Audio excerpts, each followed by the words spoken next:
For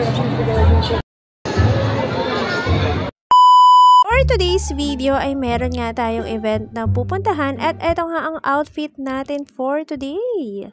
At ito na nga, papunta na nga ako sa event. Mag-aabang lang ako ng tricycle dahil nga ang sabi ng bunso namin, yung sasakyan namin ay nakabaon pa sa ilalim ng lupa at hindi niya pa hinuhukay. O diba?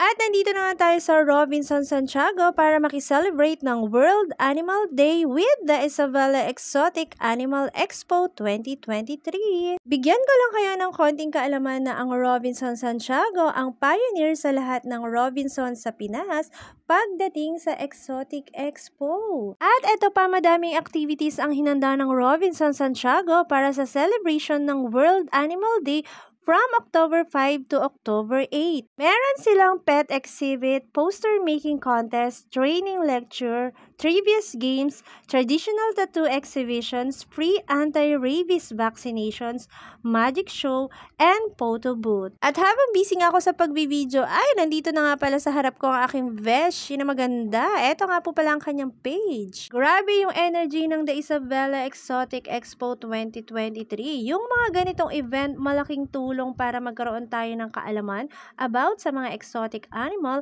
kung paano tayo magiging responsible pagdating sa pag-aalaga sa kanila at kung ano-ano pa yung mga hindi pwedeng gawin sa kanila.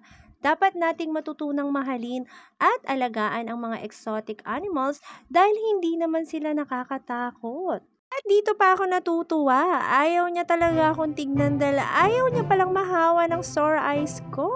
Kung makikita niyo siya, iwas na iwas talaga dahil sabi ko, marap ka dito. Dahil naka-shades naman ako, hindi ka mahahawa.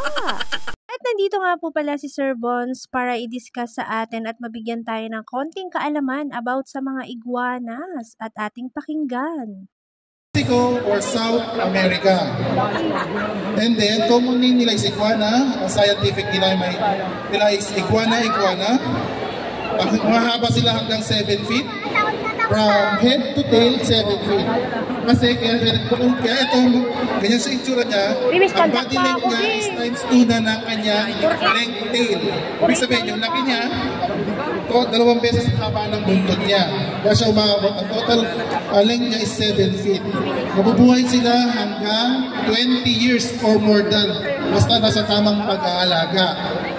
Ang isa pa sa kanya ay diet nila is herbivore, mostly vegetable, fruits at mga green mga dahon, saluyot, kamote, malunggay, yan ang pagkain niya. At syempre, hindi ko papalagpasin sa event na to na meron tayong mabubuhat or mahahawakan na exotic animal. Pangalawang beses na nga natin mabubuhat si Yellow Python at this time ay medyo relax na ang Mami Pia vlog nyo.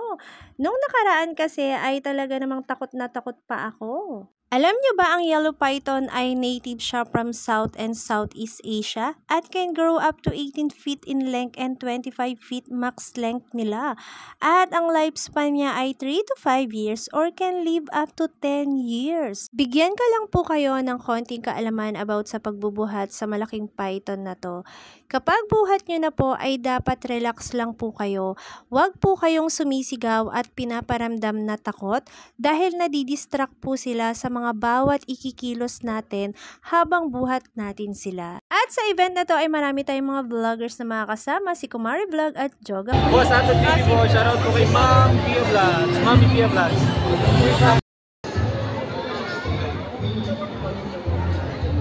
Uy, wag mo. Parang friends!